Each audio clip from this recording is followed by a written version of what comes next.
আসসালামু আলাইকুম এভরিওয়ান, সবাই কেমন আছেন? দেখতেছেন মহিবুলস কিচেন। আমি আপনাদের সাথে আছি শেফ মহিবুল ইসলাম। আপনাদেরকে আজকে সুন্দর একটি রেসিপি শেয়ার করব। সেটা হচ্ছে আরবিদের সবথেকে জনপ্রিয় খাবার আরবিক ক্যাপসা। সাথে থাকুন আমার। এই যে মশলাগুলো নিয়েছি আপনারা দেখুন। প্রথমে নিয়েছি একটু জিরার গুঁড়ো, তারপর নিয়েছি খালা গোলমরিচের গুঁড়া, তারপর আমার এখানে আছে টমেটো, খুব ছোট্ট করে কুচি কুচি করে কেটে নিয়েছি। আর এখানে হচ্ছে আদা রসুন বাটা 1 টেবিল স্পুন। আর এটা হচ্ছে আরবিক স্পাইসেসের রেসিপিটা আমার ডিসক্রিপশন বক্সে দেওয়া থাকবে, আপনারা দেখে দেখে শিখে নিতে পারেন। আর এখানে নিয়েছি 2টা পেঁয়াজ জুলিয়ান করে পেঁয়াজ, এবং সাথে নিয়েছি কাঁচামরিচ, আস্তা কাঁচামরিচ। অবশ্যই আপনারা কাঁচামরিচগুলোকে খাটবেন না। এবং তার সাথে আছে একটি ম্যাগি কিউব বা চিকেন স্টক পাউডার ইউজ করতে পারেন আপনারা। তেজপাতা, দারচিনি, লং, স্টার আইনিস। অবশ্যই আপনারা স্টার আইনিসটা ব্যবহার করতে ভুলবেন না, কারণ এটাতে খুব সুন্দর ফ্লেভার আসে। ক্যাপসার জন্য কিন্তু এটা অনেক জরুরি। এবং নিয়েছি আমি 400 গ্রামের মতো ব্রয়লার মুরগিগুলোকে অবশ্যই সুন্দর করে উপর দিয়ে কেটে নিয়েছি যাতে মশলাগুলো ভালো করে প্রবেশ করে। তারপর আমি নিয়েছি বাসমতি রাইস আধা কেজি, সুন্দরভাবে পানিতে ধুয়ে ভিজিয়ে রেখেছিলাম 40 মিনিট। এখন আমি একটি পাত্রের মধ্যে দিয়ে দিয়েছি সয়াবিন তেল পরিমাণ মতো।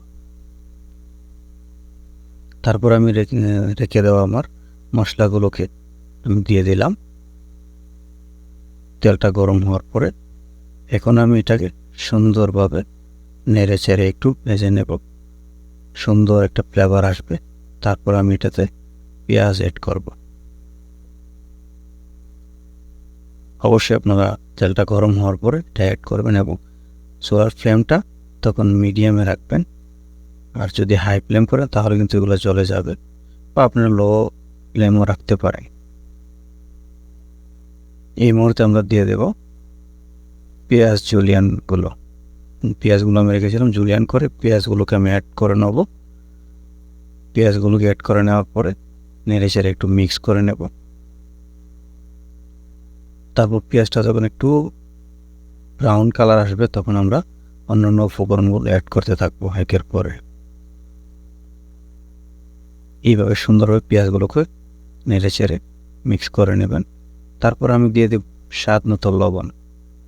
লবণটা একটু কম দেওয়াই ভালো, কারণ চিকেন স্টক পাউডার বা ম্যাগি কিউবসে কিন্তু খুব লবণ থাকে। এই জন্য সবসময় লবণটা একটু কম ব্যবহার করার চেষ্টা করবেন। তারপরে আমি দিয়ে দিয়েছি টমেটো, কুচি কুচি করে কেটে রাখা টমেটোগুলো আমি দিয়ে দিয়েছি এবং এটাকে সুন্দরভাবে নেড়ে চেড়ে মিশিয়ে নেব 4 থেকে 5 মিনিট।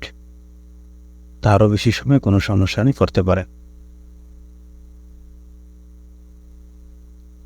এখন আমি দেখেন খুব সুন্দরভাবে কিন্তু এটাকে মিশাচ্ছি এবং এই মুহূর্তে আমরা এটার সাথে অ্যাড করে দেব আদা এবং রসুনের পেস্ট। আদা রসুনের যে বাটাটা আমি রেখেছিলাম, আদা রসুনটা আমি ব্লেন্ডার করে নিয়েছি। আপনারা চাইলে হামানদিস্তা বা কোনো কিছু দিয়ে শেষে নিতে পারেন, তেঁতুলিয়ে নিতে পারেন, তাতেও কোনো অসুবিধা নেই। এটা 1 টেবিল স্পুন পরিমাণ ginger garlic paste.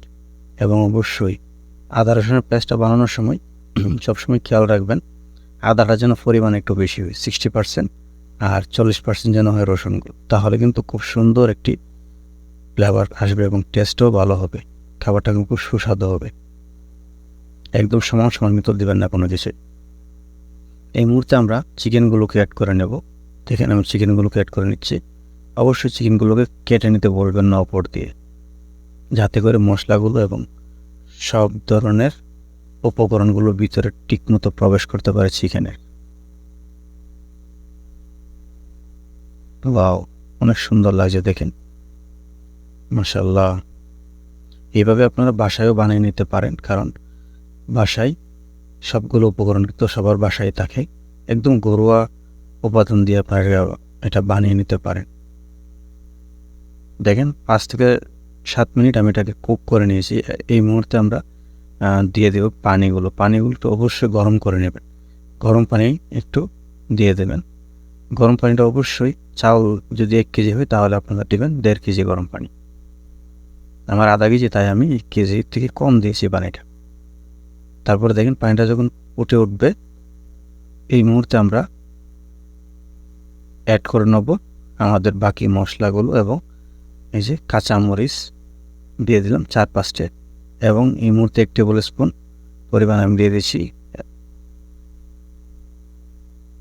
Arabic spices এবং জিরার গুঁড়ো, এটা ব্ল্যাক পেপার দিয়ে দিলাম। ব্ল্যাক পেপারটা হাফ টি স্পুন দেবেন, হাফ টি স্পুন, খুব অল্প দেবেন ব্ল্যাক পেপার, বা কালো গোলমরিচের গুঁড়ো বলে এটাকে, একটু কম দেওয়ার চেষ্টা করবেন। তারপর আমি আবার এটার সাথে দিয়ে দিলাম আমার ভিজিয়ে রাখা বাসমতি রাইসগুলো, এবং রাইসটা দেওয়ার পরে বেশিক্ষণ কিন্তু চামচ দিয়ে নাড়াচাড়া করা যাবে না, তাহলে কিন্তু ক্যাপচাটা ভেঙে যাবে এবং খিচুড়ির মতো হয়ে যাবে, তাহলে কিন্তু টেক্সচারটা খুব খারাপ দেখাবে। অবশ্যই এটাকে ডেকে দেবেন 4-5 মিনিটের জন্য, হাই ফ্লেমে রাখবেন ডেকে দেওয়ার পরে।